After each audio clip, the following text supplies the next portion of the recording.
Show के प्रायोजक है मां भवानी डेकोर प्राइवेट लिमिटेड, मतलब a complete floor solution.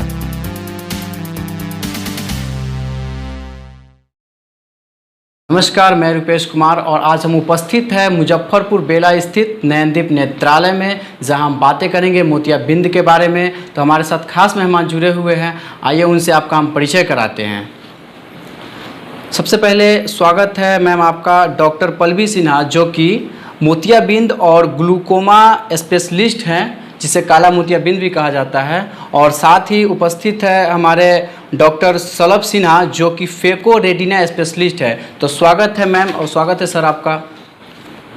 Doctor Pallavi, आपसे पहला सवाल ये है कि मोतियाबिंद क्या है और ये क्यों होता है, इसके बारे में हमारे दर्शकों को बताएंगे ज़रा। जी, मोतियाबिंद जो एक बीमारी जिसको लोग कहते हैं, वो एक्चुअली बीमारी नहीं है। ये उम्र का एक तकाजा है। एक उम्र के बाद जैसे हमारे शरीर में चेंजेस होता है, आँखों में चेंजेस होता है, तो उसी तरह हमारी आँख का जो अपना एक नेचुरल लेंस होता है, जो प्राकृतिक लेंस होता है, जिसके थ्रू हम देख रहे हैं हमेशा से, उसका जो कलर होता है, वो पारदर्शिता उसमें जो होती है, ट्रांसपेरेंसी, वो धीरे धीरे जाने लगती है और वो कलर चेंज करने लगता है। तो कभी ये दूधिया कलर का हो जाएगा, कभी ये ब्राउन कलर का हो जाता है, कभी वो डार्क ब्लैक कलर का हो जाता है। तो जो चेंजेस कलर में आते हैं और उसमें ओपेसिटी बढ़ती जाती है, यानी कि जो लाइट पहले क्रॉस कर जाती थी उस लेंस को, वो अब नहीं कर पा रही है, अवरुद्ध हो रही है। तो उस वजह से पेशेंट को देखने में परेशानी होती है, उन्हें धुंधला नज़र आता है, उन्हें क्लाउडी नज़र आता है। तो इस प्रक्रिया को ही हम लोग मोतियाबिंद कहते हैं कि अब इनको मोतियाबिंद हो रहा है या हो गया है। डॉक्टर सलभ, पहला सवाल आपसे ये है, लोगों का मानना है कि आई ड्रॉप से मोतियाबिंद का इलाज संभव है, अगर नहीं तो क्यों, जो इसके बारे में हमारे दर्शकों को बताएंगे। आई ड्रॉप से मोतियाबिंद का इलाज नहीं किया जा सकता है। इसका मुख्य कारण ये है कि मोतियाबिंद सामान्य रूप से उम्र जैसे जैसे बढ़ती है, बुढ़ापा जैसे जैसे आता है, मोतियाबिंद भी बुढ़ापे का लक्षण है। ऐसी कोई दवा नहीं है जो आदमी को फिर से जवान कर सके। ऐसा कोई आई ड्रॉप नहीं है जो मोतियाबिंद को गला सके। कुछ लोग कुछ ड्रॉप्स डालते हैं, कुछ लोग सिनेरिया करके एक ड्रॉप है वो डालते हैं और सालों तक डालते रहते हैं, लेकिन अंत में उनको भी ऑपरेशन कराने की ज़रूरत पड़ ही जाती है। तब उन्हें छला लगता है कि हम इतने दिन तक इतनी महंगी दवाई डालते रह गए और ऑपरेशन तो कराना ही पड़ गया अंततः, तो हमने इतना पैसा क्यों बर्बाद किया। तो इसलिए किसी भी भ्रम में न रहें, मोतियाबिंद बुढ़ापे का लक्षण है। ऐसी कोई दवा नहीं है जो आपको फिर से जवान कर सकती है। ऐसी कोई दवा नहीं है जो मोतियाबिंद को गला सकती है। सबको बूढ़ा होना है, सबको मोतियाबिंद होना है। अपितु ये फ़र्क ये होता है, किसी को ज़्यादा होता है, किसी को कम होता है, किसी को समय से पहले हो जाता है, किसी को समय से बहुत बूढ़े लोगों को भी मोतियाबिंद, जैसे कहते हैं पक जाना, वो नहीं भी पकता है। तो इस गलत धारणा में बिल्कुल ना रहें कि कोई ड्रॉप डाल लेंगे तो हमारी आँख में मोतियाबिंद कभी नहीं होगा। डॉक्टर पल्लवी, आपसे दूसरा सवाल ये है कि लोगों का मानना है कि ध्यान से देखने में मोतियाबिंद बढ़ जाता है और ठीक होने के बाद वापस आ जाता है, ऐसा क्यों? नहीं, ये बिल्कुल गलत है धारणा। ध्यान से देखने से मोतियाबिंद में कोई चेंजेस नहीं है। जैसे मैंने आपको बताया कि उम्र का तकाजा है और एक उम्र के बाद जो नॉर्मल इंसान होता है उसमें जो चेंजेस आती हैं, डिजेनरेटिव प्रोसेस बॉडी में जो आता है, मोतियाबिंद होना भी उसी का एक पार्ट है। जिन पेशेंट्स में जैसे जो डायबिटिक हैं या जो बहुत ज़्यादा लिवर डिजीज़ से पीड़ित हैं, उनको अगर डायरिया होता है, उनका मेटाबॉलिज्म अगर बॉडी का सही नहीं चल रहा है, तो उस पेशेंट्स को समय के पहले या उम्र के पहले भी मोतियाबिंद हो सकता है। फिर कुछ ऐसे पेशेंट्स होते हैं जिनको बहुत दिनों से स्टेरॉयड नाम की जो दवा दी जाती है, जैसे उनको अगर आस्थमा हो, उनको अगर आर्थराइटिस हो या स्किन प्रॉब्लम्स हो, तो उन पेशेंट्स में भी लॉन्ग यूज़ ऑफ स्टेरॉयड से अर्ली मोतियाबिंद आ जाता है। फिर वो एज रिलेटेड नहीं होता, वो आपको 30 की उम्र में, 40 की उम्र में, 50 की उम्र में भी आ जा सकता है। तो देखने से मोतियाबिंद कभी नहीं होता। आप आराम से जितने टाइम काम कर सकते हैं कंफर्टेबली बिल्कुल काम कीजिए। और आपने दूसरा क्वेश्चन क्या पूछा था कि वापस आ जाता है? नहीं, बिल्कुल गलत है।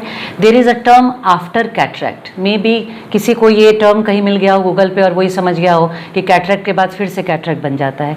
तो आफ्टर कैटरैक्ट जो हम लोग कहते हैं, ये सब मेडिकल टर्म, ये बेसिकली क्या होता है कि जब मोतियाबिंद निकाल के हम लोग लेंस लगा देते हैं ऑपरेशन के बाद, तो उस जिस सपोर्ट पर ये लेंस रहता है वो झिल्ली मोटी हो जाती है या वो झिल्ली धीरे धीरे ओपेक हो जाती है।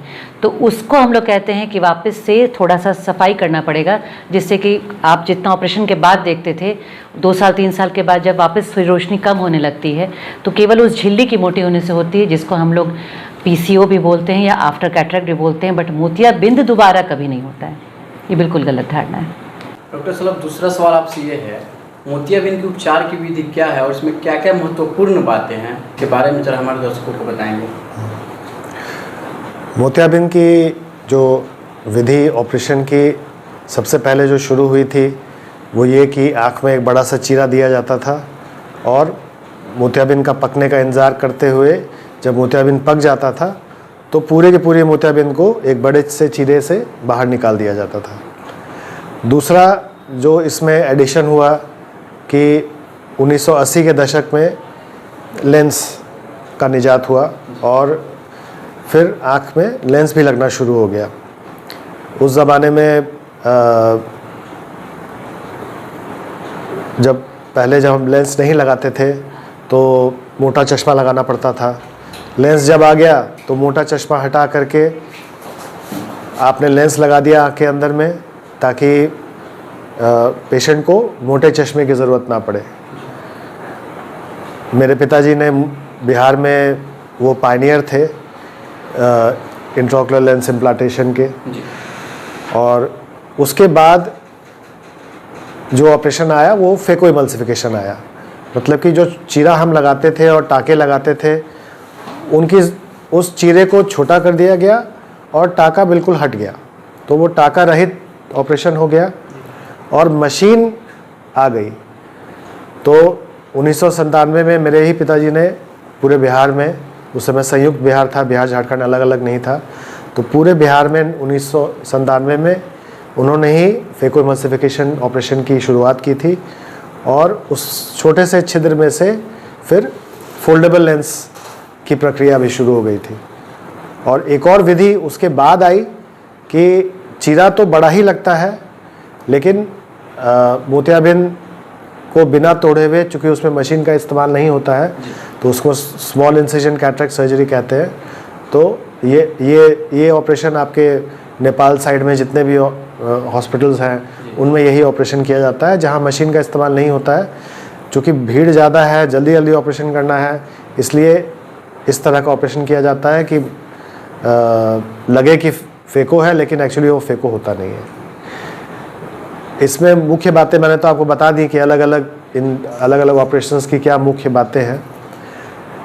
जहाँ तक खर्च का सवाल है तो जैसे मैं, अगर मरीज़ मुझसे पूछता है कि डॉक्टर साहब कौन सा लेंस लगवाएं, आप क्या रेकमेंड करते हैं, तो मैं ये कहता हूँ कि भाई सबसे पहले आप ये देखिए कि आप कितना खर्च कर सकते हैं, क्योंकि हर आदमी के जेब में कितना पैसा है तो मैं झाँक के देख नहीं सकता हूँ। वो खुद जानता है कि मैं कितना पैसा खर्च कर सकता हूँ। ये बात ज़रूर है कि लेंस तो लेंस ही है, लेकिन लेंस की क्वालिटी अलग अलग होती है। जैसे बाज़ार में अगर आप जाएंगे तो आपको फुटपाथ पे भी 200 रुपये की शर्ट मिलेगी, एक दुकान में 1000-2000 की मिलेगी, बड़े शोरूम में जाइएगा तो 5000-10,000 की शर्ट मिलेगी। फ़र्क क्या है? फ़र्क क्वालिटी का है। आप जब उसको पहनते हैं तो जो उसको फील, जो कंफर्ट आता है, और वो कितने दिन चलता है, वो लेंस कितने दिन तक चलेगा, वो उसके क्वालिटी पर निर्भर करता है। और लेंस बार बार लगाने की तो चीज़ है नहीं, जीवन में एक ही बार आपको लेंस लगेगा। इसलिए बहुत ही सोच समझ के आदमी को, जैसे आप शादी करते हैं अपने बच्चों की, लड़का या लड़की की, तो आप बहुत सोच समझ के उनके लिए वर चुनते हैं, चाहे वो लड़की हो चाहे लड़का हो, कि उपयुक्त वर चुना जाए, क्योंकि उसको उसके साथ पूरी ज़िंदगी बितानी है। तो आपकी आँखों के साथ भी उस लेंस को पूरी ज़िंदगी बितानी है, तो आप एक बार में अच्छा लेंस इस्तेमाल करें। और अगर वो महंगा भी पड़ता है तो वो आपके लिए है, वो किसी दूसरे के लिए नहीं है, वो आपके लिए है। और आप अच्छा लेंस लगाएंगे तो आपका विजन ज़िंदगी भर अच्छा रहेगा। डॉक्टर पल्लवी, तीसरा सवाल आपसे ये है, जैसा कि सर ने बताया ऑपरेशन खासकर फेको सर्जरी, और आप खुद फेको सर्जरी में प्रशिक्षित डॉक्टर हैं, तो ये क्या होता है, इसके बारे में हमारे दर्शकों को बताएंगे। जी, हम दोनों ही फेको सर्जन्स हैं। एक्चुअली फेको जो है ये एक शॉर्ट टर्म है फेको इमल्सिफिकेशन का। The full name is phaco emulsification. Phaco का मतलब होता है लेंस से related. Phaco is a name जो साइंस में लेंस से रिलेटेड होता है। और इमल्सिफिकेशन आप जानते होंगे, अगर साइंस स्टूडेंट होंगे तो इमल्सिफाई करना यानी उसको जब महीन महीन टुकड़ों में तोड़ देना, जो कि हम लोग अल्ट्रासोनिक वेव्स के साथ करते हैं। और जो मशीन है जिसको हम लोग फेको मशीन कहते हैं या फेको इमल्सिफिकेशन हो रहा है कहते हैं, या बहुत लोग उसको कहते हैं कि लेजर से सर्जरी हो रही है। जो लोग टर्म सही से नहीं जानते हैं तो जनरल लोगों में ये लेज़र सर्जरी के नाम से ही ज़्यादा पॉपुलर है। दैट्स अ फेको इमल्सिफिकेशन यानी फेको। उसमें जो मशीन होती है उसमें अल्ट्रासोनिक वेव के द्वारा हम लोग मोतियाबिंद को बहुत महीन महीन तोड़ते हैं और उसके बाद उसको निकाल के साफ़ कर देते हैं और फिर फोल्डेबल लेंस लगाते हैं, जो हम फेको टिप यूज़ करते हैं वो आजकल हम लोग 2.2 मिलीमीटर का यूज़ करते हैं। ये 2.2 या 2.6 डिपेंडिंग अपॉन सर्जन चॉइस। तो इसमें क्या होता है कि कहीं भी हमें चीरा नहीं लगाना पड़ता, कोई कट नहीं करना पड़ता, कोई टाँका नहीं लगाना पड़ता।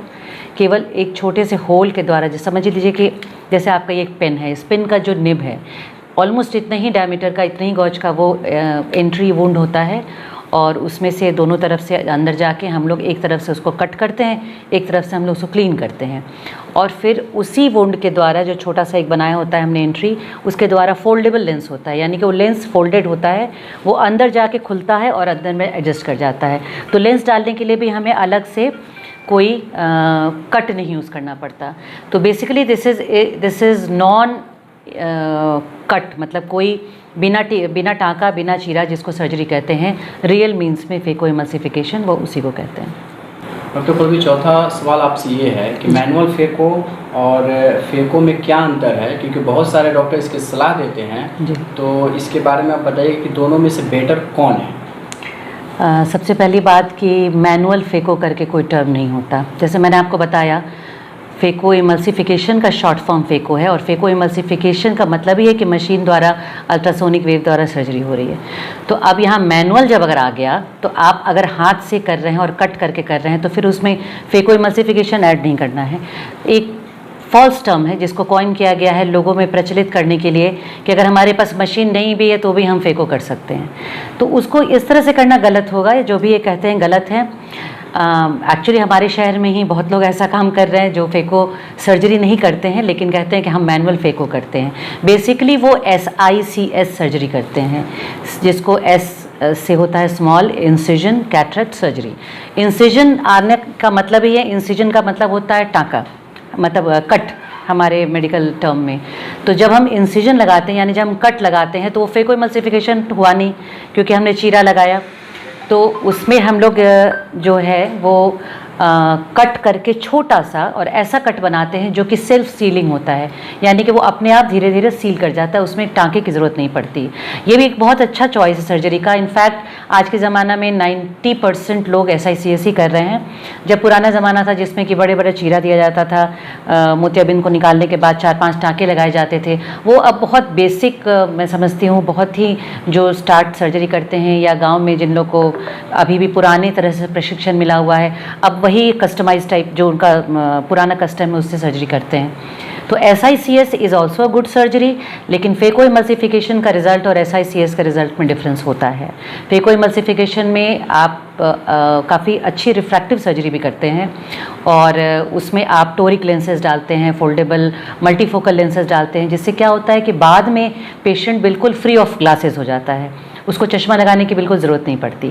लेकिन जब आप स्मॉल इंसिजन करते हैं तो आपके पास वो सब चॉइसेस नहीं रह जाती, क्योंकि जब आप कट क्रिएट कर रहे हैं तो आप कहीं ना कहीं थोड़ा सा पावर छोड़ रहे हैं, जो बाद में पेशेंट को फिर हीलिंग के बाद वो पावर आ जाता है। तो ये डिफरेंस है कि ज़रूर ये है कि ये अच्छी सर्जरी है, ये एक ऑल्टरनेटिव अच्छा है जो फेको इमल्सिफिकेशन नहीं करवा पा रहे हैं मरीज, या उनको ऐसा लगता है कि हाई प्राइस्ड है क्योंकि मशीन महंगी होती है, या फिर किन्हीं के पेशेंट्स में इस तरह का कैटरेक्ट होता है, या उनकी आंखों की बनावट या उनकी कॉर्निया का कंडीशन ऐसा होता है कि जिसमें फेको इमल्सिफाई करना जस्टिफाइड नहीं होता, क्योंकि कॉम्प्लिकेशन हो सकता है, एंड रिज़ल्ट अच्छा नहीं हो सकता है। इन दैट केस हम लोग उसको SICS करते हैं। ये मैनुअल फेको टर्म सही नहीं है। एज अ डॉक्टर मैं तो नहीं मानूंगी कि ये कोई टर्म है, लेकिन डिफरेंस यही है मैनुअल फेको और फेको जो आपने पूछा। और of course better phaco emulsification है जिसमें मिनिमल हम लोग जो भी अंदर में जाते हैं उसको पेनिट्रेट करते हैं। बहुत ही छोटे डायमीटर का जो एंट्री होता है और 1-2 दिन में पेशेंट बिल्कुल फिट हो जाता है, अपने काम को करता है, बहुत ज़्यादा परहेज़ की ज़रूरत नहीं पड़ती। तो आज के ज़माने के लिए तो मैं कहूँगी कि फेको इमल्सिफिकेशन ही कराना चाहिए। और ये धारणा भी दिमाग से निकाल देना चाहिए कि ये बहुत महंगी सर्जरी है, क्योंकि अगर आप थोड़े सस्ते लेंस को चूज़ करते हैं, आप इंडियन लेंस लगाते हैं, तो आपको ये सर्जरी भी अच्छी रीज़नेबल कॉस्ट में हो जाती है। डॉक्टर साहब, आपसे अगला सवाल ये है, मोतियाबिंद ऑपरेशन के बाद किन किन चीज़ों का ध्यान रखना चाहिए? ऑपरेशन के बाद सबसे ज़रूरी है साफ़ सफाई। आपको अपनी आँखों को किसी भी चीज़ से पोंछना नहीं है। रुमाल हो, दुपट्टा हो, गमछा हो, इन सब चीज़ों से बिल्कुल आँख को हाथ नहीं लगाना है। आँख में पानी बिल्कुल नहीं जाना चाहिए। और जो आपको दवा दी गई है उसको नियमित रूप से आपको डालना चाहिए। ये सबसे ज़रूरी है, साफ़ सफाई और नियमित रूप से दवा का इस्तेमाल करना, चाहे खाने की दवा हो चाहे डालने की दवा हो। ये बहुत ही ज़रूरी है कि आप समय पर दवा डालें और आँख के प्रति थोड़ा गंभीरता से साफ़ सफाई को मेंटेन करें, ताकि ऑपरेशन के बाद जो सबसे ज़्यादा खतरे की चीज़ होती है वो होती है इन्फेक्शन। यदि इन्फेक्शन या आँख में हो जाता है तो आँख के जाने की भी संभावना होती है, आपकी रोशनी सदा के लिए जा सकती है। इसलिए बहुत ज़रूरी है कि ऑपरेशन के हफ्ता 2 हफ्ता तक आप साफ़ सफाई और नियमित रूप से दवा का इस्तेमाल ज़रूर करें। सर, इसमें खान पान पे भी कोई ध्यान देना ज़रूरी है? अब जो ऑपरेशन होते हैं उसमें चूँकि चीरा छोटा पड़ता है, रिकवरी फास्टर होती है, तो पहले के बनिस्बत अब खाने पीने में बहुत ज़्यादा रिस्ट्रिक्शन नहीं है। हम ये रिकमेंड करते हैं कि आप जो भी खाना खाएं मुलायम खाना खाएं। आप बहुत कड़ी चीज़ को नहीं खाएं, ज़्यादा चबाने की ज़रूरत पड़ती हो वैसी चीज़ ना खाएं। और जैसे बहुत लोग पूछते हैं भूंजा खा सकते हैं कि नहीं तो भूंजा वगैरह बिल्कुल नहीं खाना है। आप सादा खाना खाइए, मुलायम होना चाहिए, गरम गरम खाना खाइए, उसमें कोई दिक्कत नहीं है। क्या मोतियाबिंद ऑपरेशन के बाद गाड़ी चला सकते हैं या संभव है ये? देखिए, बहुत सारे ऐसे लोग हैं जो अपने जॉब में रहते हुए उनको मोतियाबिंद हो जाता है, तो बहुत लंबी छुट्टी उनको नहीं मिल पाती है, या वो लेना नहीं चाहते हैं, या उनका वर्क ऐसा है कि जहां वो उतना दिन घर में नहीं बैठ सकते हैं। तो जो फेको ऑपरेशन होता है उन पेशेंट्स को हम कहते हैं कि आप 2 से 3 दिन घर में रहिए, उसके बाद आप अपना सारा काम कर सकते हैं। आप ऑफिस भी जा सकते हैं, आप अपने ऑफिस में बैठ भी सकते हैं, आप पेपर वर्क भी कर सकते हैं। कुछ हद तक अगर आपको परेशानी नहीं हो रही है तो आप कंप्यूटर पे भी काम कर सकते हैं। ऑफिस स्किप करने की ज़रूरत नहीं होती है। और लेकिन इसमें ये बहुत ज़रूरी है कि ये ना सोचे कि हम 5 किलोमीटर 6 किलोमीटर तक साइकिल पर चले जा रहे हैं या रिक्शा में बैठ के चले जा रहे हैं। ये सब इन सब चीज़ों को थोड़ा अवॉइड करना चाहिए।